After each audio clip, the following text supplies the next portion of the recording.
श्रावण महिना सुरू झालेला आहे. श्रावणात जिवतीचे पूजन केले जाते, पण हल्ली शहरामध्ये बहुतांश घरांमध्ये जिवती पूजन बंद झालेले दिसते, कारण अनेकांना त्याची माहिती नाही. जिवतीच्या प्रतिमेचे पूजन आणि त्याचा अर्थ, कोण ही जिवती, हिच्या पूजनाचा हेतू काय. आषाढ महिन्याच्या अमावस्येला हे दीपपूजन केलं जातं आणि याच दिवशी जराजवंतिका पूजनसुद्धा करतात. दिवा हे ज्ञानाचं वृद्धिंगतेचं प्रतीक आहे. अज्ञानाचा नाश करून ज्ञानाकडे जाणाऱ्या मार्गाचा मुख्य आधार म्हणजे दीप. तुम्ही एक दिवा उजळा, त्यावरून तुम्ही हजारो दिवे उजळू शकतात. त्यामुळेच याला वंशवृद्धीचं प्रतीक मानतात. या प्रतीकाचं पूजन म्हणजेच दीपपूजन. दुसरी पूज्य देवता म्हणजे जिवती. जिवतीची प्रतिमेच्या रूपात पूजा केली जाते. संपूर्ण श्रावण महिना या प्रतिमेचं पूजन मातृशक्तीकडून केलं जातं व आपल्या अपत्यांच्या मंगलतेची प्रार्थना केली जाते. ही प्रतिमा विशेष अर्थपूर्ण आहे. या एकाच प्रतिमेत 4 वेगवेगळ्या देवतांच्या वरवर पाहता परस्परांशी संबंध नसलेल्या स्वतंत्र प्रतिमा आहेत. संपूर्ण महाराष्ट्रात याच प्रतिमेचे पूजन केले जाते. यातील एकही प्रतिमा बदललेली दिसत नाही. काय रहस्य असेल या प्रतिमाक्रमाचे? जिवती प्रतिमेत प्रथम नरसिंह, नंतर कालियामर्दन करणारा कृष्ण, मध्यभागी मुलांना खेळवणाऱ्या जराजिवंतिका आणि सगळ्यात खाली बुध बृहस्पती यांचा समावेश असतो. याच क्रमात त्यांना पूजले जाते. त्याची कारण मीमांसा बघू. प्रथम भगवान नरसिंहच का? भगवान विष्णूंचा चौथा अवतार असलेले नरसिंह आपल्या बाळभक्तांसाठी प्रगट झाले. ही कथा आपल्या सर्वांना परिचयाची आहे. बाळ प्रल्हादाचे हिरण्यकश्यपूपासून म्हणजेच दैत्यांपासून रक्षण करणे याच मूळ उद्देशाने भगवंताने हा अवतार धारण केला. बालकांचा रक्षक आणि बालभक्तांसाठी अवतार धारण केलेली देवता म्हणून भगवान नरसिंह या प्रतिमेत पूजले जातात. म्हणजेच नरसिंह घरात ओढवणाऱ्या आपत्तीपासून बाळाचा बचाव करतात. जसे उंचावरून पडणे, अन्नातून कधी विषबाधा होणे, आगीपासून होणारी हानी इत्यादी. त्यानंतर येतात कालियामर्दन करणारा श्रीकृष्ण. यातील नाग आणि गोपाळकृष्ण दोन्ही पण श्रावणातील आराध्य दैवत. मग नाग प्रतिमा वेगळी आणि कृष्ण प्रतिमा वेगळी न देता कालियामर्दन करणारा श्रीकृष्णच का? आपण जर कालियामर्दन प्रसंगाचा विचार केला तर लक्षात येईल की या प्रसंगात कृष्ण आणि त्याचे मित्र खेळत असताना त्यांचा चेंडू यमुनेच्या डोहात गेला आणि कृष्णाने तो परत आणला. खेळणाऱ्या बागडणाऱ्या मुलांवर आलेला वाईट प्रसंग कृष्णाने दूर केला. तसेच कालियाला न मारता त्यालाही अभय देऊन दूर जाण्याचा आदेश दिला.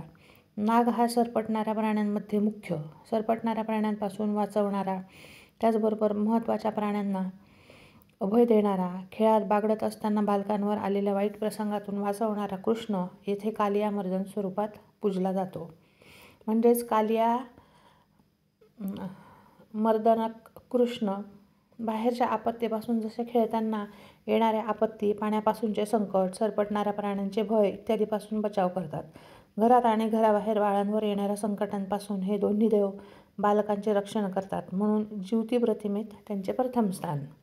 नंतर येतात त्या जरा व जिवंतिका. जरा व जिवंतिका या यक्षगणातील देवता.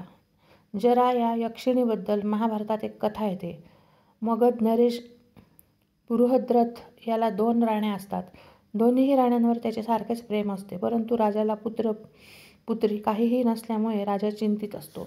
याच सुमारास नगराजवळील उपवनात ऋषी चंड कौशिक आल्याचे राजाला समजते. राजा त्यांचे दर्शन घेऊन आपली चिंता प्रगट करतो. ऋषी राजाला प्रसादात आंबा देतात व राणीला खायला द्या म्हणून सांगतात. दोन्ही राण्यांवर समान प्रेम असल्यामुळे राजा आंब्याचे समान भाग करून राण्यांना देतो. कालांतराने दोन्ही राण्यांना पुत्र होतो, परंतु केवळ अर्धा अर्धा. अशा विचित्र अर्धवट अर्भकांना राजा जंगलात नेऊन टाकतो. त्याच वेळेस तेथून जरा नामक यक्षिणी जात असते. ती दोन्ही अर्भक तुकड्यांना घेते आणि आपल्या अवयव सांधण्याच्या कलेने दोन्ही शकलं सांधते. जरा ते सांधलेले अर्भक संध्या समयास बृहद्रथ राजाला आणून देते. जरा यक्षिणीने सांधले म्हणून राजा त्याचे नाव जरासंध ठेवतो आणि जरा यक्षिणीच्या उपकाराप्रित्यर्थ नगरात देऊळ बांधून तिला मगधाच्या इष्टदेवतेचा मान देतो. त्याचप्रमाणे जार देवतेचा वार्षिक महोत्सव सुरू करतो. अशी ही जरादेवी. जारेचीच सखी जिवंतिका. जिवंतिका या शब्दाचा अपभ्रंश जिवती. जिवंतिकेचा अर्थ होतो दीर्घायू प्रदान करणारी. बालकाच्या दीर्घायुष्याची कामना करून या देवीची पूजा करतात. ही देवी पाळण्यात व आजूबाजूंनी बालकांना खेळवते अशा रूपात दाखवतात. प्रतिमेत सगळ्यात शेवटी येतात बुध व बृहस्पती. बुध ग्रह हत्तीवर बसलेला असून हाती अंकुश धारण करतो, तर बृहस्पती गुरु वाघावर बसलेला आणि हातात चाबूक घेतलेला दाखवतात. बुधाच्या प्रभावाने जातकाला अलौकिक बुद्धिमत्ता, आकर्षक व्यक्तिमत्व, वाक्पटुत्व इत्यादी गुण प्राप्त होतात, तर बृहस्पतीच्या प्रभावाने शैक्षणिक प्रगती, आध्यात्मिक उन्नती, विवेकबुद्धी जागृत होते. बुधाचं वाहन हत्ती. हत्ती हे उन्मत्ततेचं प्रतीक आहे. मानवी मनाला येणारी उन्मत्तता आपल्या बुद्धिमत्तेने व्यक्तित्वाचा अंकुश घालून आवर घालावा हे बुध प्रतिमेवरून लक्षात येते. बृहस्पतीचं वाहन वाघ हे अहंकाराचं प्रतीक आहे. मानवी मनाला अहंकार लवकर चिटकतो. अहंकार मानवाच्या सर्व प्रकारच्या प्रगतीमध्ये व आध्यात्मिक साधनेतही बाधक ठरतो. त्यावर आपण ज्ञानाच्या, गुरुकृपेच्या आशीर्वादाने ताबा मिळवावा हे बृहस्पती प्रतिमा आपल्याला शिकवते. म्हणूनच बुध बृहस्पती यांना सुद्धा जिवती प्रतिमेत स्थान मिळाले. प्रथम रक्षक देवता, नंतर जन्मलेल्या बालकाच्या रक्षण व दीर्घायुष्य देणारी देवता आणि नंतर व्यक्तिमत्व प्रभावित करणारे ग्रह देवता असा हा जिवती प्रतिमेचा क्रम. एका मातृशक्तीने दुसऱ्या रक्षक व पालक शक्तीचे केलेले पूजन म्हणजे जिवती पूजन.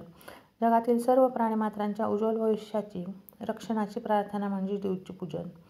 श्रावणात जिवतीच्या कागदाची पूजा करावी, त्याला दूध साखरेचा नैवेद्य दाखवावा, घरातील मुलाबाळांना नमस्कार करायला सांगावे व दूध साखरेचे तीर्थ द्यावे. श्रावण संपल्यावर त्याचे विसर्जन करावे.